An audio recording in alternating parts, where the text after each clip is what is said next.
இன்றே டவுன்லோட் செய்து உங்கள் ஃபேவரட் ஷோக்களை என்ஜாய் பண்ணுங்க. அது எப்படிங்க?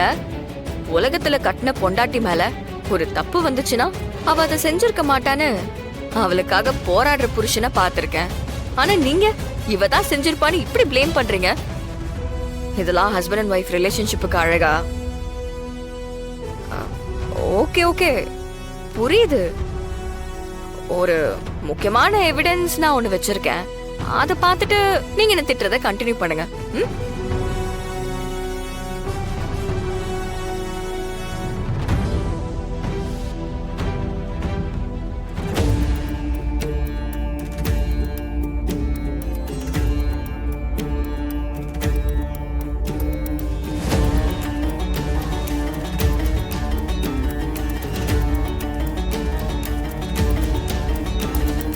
பேபி வாங்க. என்னாச்சு? ஓ, மேடம் இன்னும் பார்க்கலையா? ஆக்சுவலா இதுதான் நியூஸ்ல வந்திருக்கணும், ஆனா போடல. பாக்குறியா?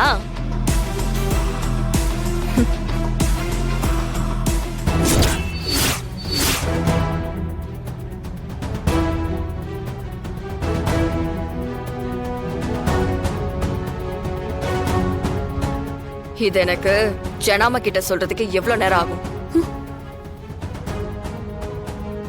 சரி, அதை விடுங்க. இத நான் போலீஸ் கிட்ட கொடுத்தா என்ன நடக்கும்னு தெரியுமா?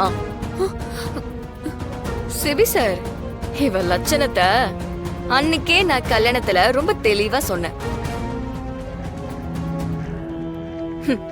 அத நம்பாம உங்களுக்கு என் மேல அவ்வளோ கோபம் வந்துச்சு. இவ விஷப்பாம்புன்னு நாங்க சொன்னோம். அத நடு வீட்டுல கொண்டு வந்து உட்கார வச்சீங்க. அவ என்ன வேலை பார்த்துக்கிட்டு இருக்கான்னு பாத்தீங்கல்ல? ஊர்ல ஒண்ணு சொல்லுவாங்க, ஆட்டை கடிச்சு மாட்டை கடிச்சு கடைசியா மனுஷனை கடிச்சதுன்னு. விட்டா உங்களையும் கடிச்சிருவா, கவனமா இருங்க. இல்ல பேபி, அது நான் இல்ல. இது ஏஐ வீடியோலாம் இல்ல சாம், சிசிடிவி வீடியோ. தப்பு பண்ணும்போது கொஞ்சம் கவனமா பண்ணிருக்கலாம். பாவம், கேர்லெஸ்ஸா பண்ணிட்ட. சிபி சார், அன்னைக்கு கேட்டீங்கல்ல என்ன எவிடன்ஸ்னு. இத பண்ண துணிஞ்சவளுக்கு அத பண்ண மாட்டாளா என்ன?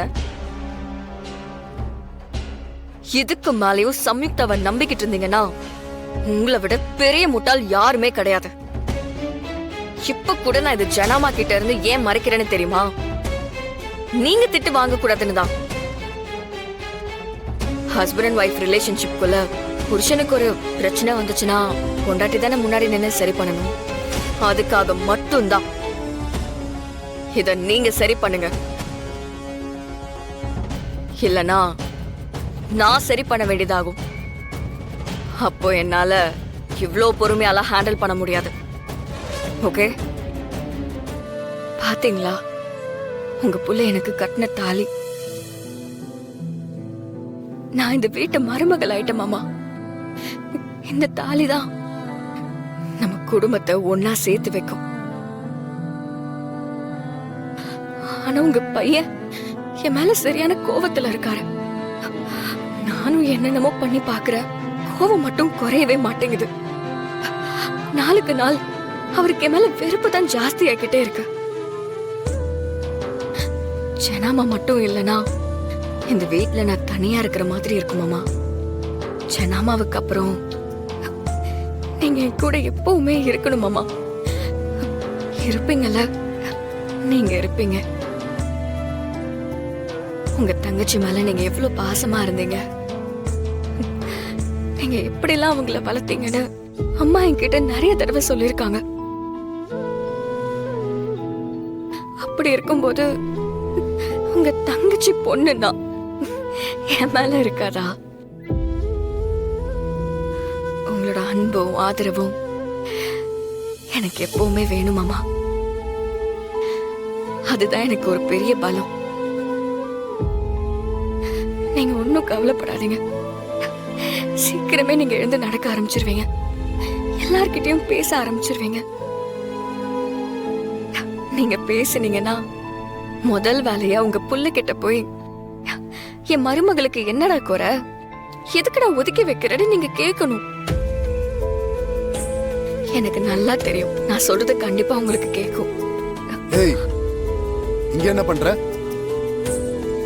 ஆ, மாமா கிட்ட பேசிட்டு இருந்தேன். மாமாவா? யாரு? என் மச்சான் உனக்கு மாமாவா? ஆமா சித்தப்பா, ஆ?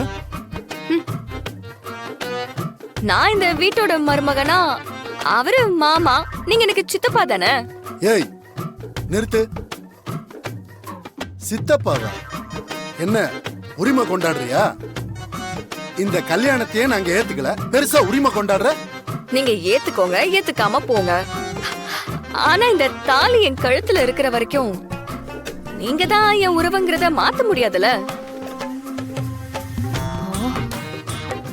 இவரு என் மாமா, நீங்க என் சித்தப்பா, இவங்க என் அத்தை, இவங்க என்னோட சித்தி. ஏய், சித்தி கித்தின அவ்வளோதான் சொல்லிட்டேன். டென்ஷனை குறைங்க சித்தி, உடம்புக்கு நல்லது இல்ல.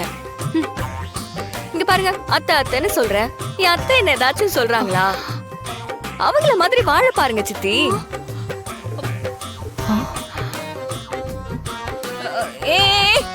என்னனே என்ன கோத்து விட்டுட்டு இருக்க? அத்தை, நாளைக்கு சமைக்கிறதுக்கு உங்களுக்கு என்ன வேணும்னு சொல்லுங்க, செஞ்சிடுறேன். நான் என்ன பேசுறேன், நீ என்ன பேசிட்டு இருக்க? அட, குடும்பம்னா இந்த மாதிரி சின்ன சின்ன பிரச்சனை எல்லாம் வரதான் செய்யும். அதெல்லாம் கண்டுக்க கூடாது. நீங்க என்ன சமைக்கணும்னு சொல்லுங்க, நான் செஞ்சிடுறேன். நீ ஒன்னும் சமைக்க வேணாம். அப்போ எனக்காக ஆசையா நீங்களே சமைக்கிறேன்னு சொல்றீங்களா? ஓகேதான். இவ அடங்கவே மாட்றானே.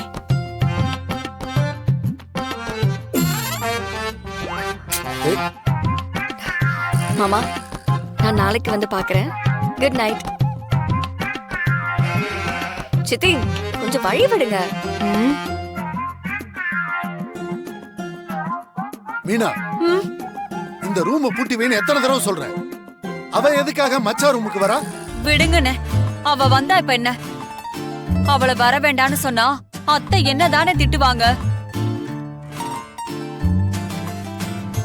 அமுதா, நம்ம மீனா பேசுற பேச்ச கவனிச்சியா? கொஞ்சம் கொஞ்சமா அவ பக்கம் சாஞ்சுக்கிட்டு இருக்கா. ஆமாங்க. இதை இழுத்து பிடிக்கணும் அமுதா, இல்லன்னா நம்ம நிலைமை மோசமாயிடும். அதத்தாங்க நானும் சொல்லிக்கிட்டு இருக்கேன். ஏதாவது ஒண்ணு பண்ணுங்க, என்னால அவ தொல்லைய தாங்க முடியல. அத்தான் தமிழ் மேடம் வீட்டுக்காரரே, மணி என்ன ஆகுது பாத்தியாடா? மணி 11டா. இன்னும் 2 மணி நேரத்துல பேயெல்லாம் வாக்கிங் போக ஆரம்பிச்சிருக்கோம். இன்னும் ஏன்டா எங்களை தூங்க விடாம டார்ச்சர் பண்ற? நான் தூங்காம இருக்கேன்ல, உங்களுக்கு என்னடா அப்படி தூக்கம்? அது உன் பிரச்சனை மாப்ள, என்ன என்ன போட்டு டார்ச்சர் பண்ணிட்டு இருக்க? அப்படிதான் பண்ணுவேன். அத்தான் நீங்க ஏத்த தூங்காம இருக்கீங்க? போய் ரூம்ல படுக்க வேண்டியது தானே. எப்படிடா படுக்கிறது? அங்கதான் ஒரு பிசாசு இருக்காளே. பிசாசா? யாரு?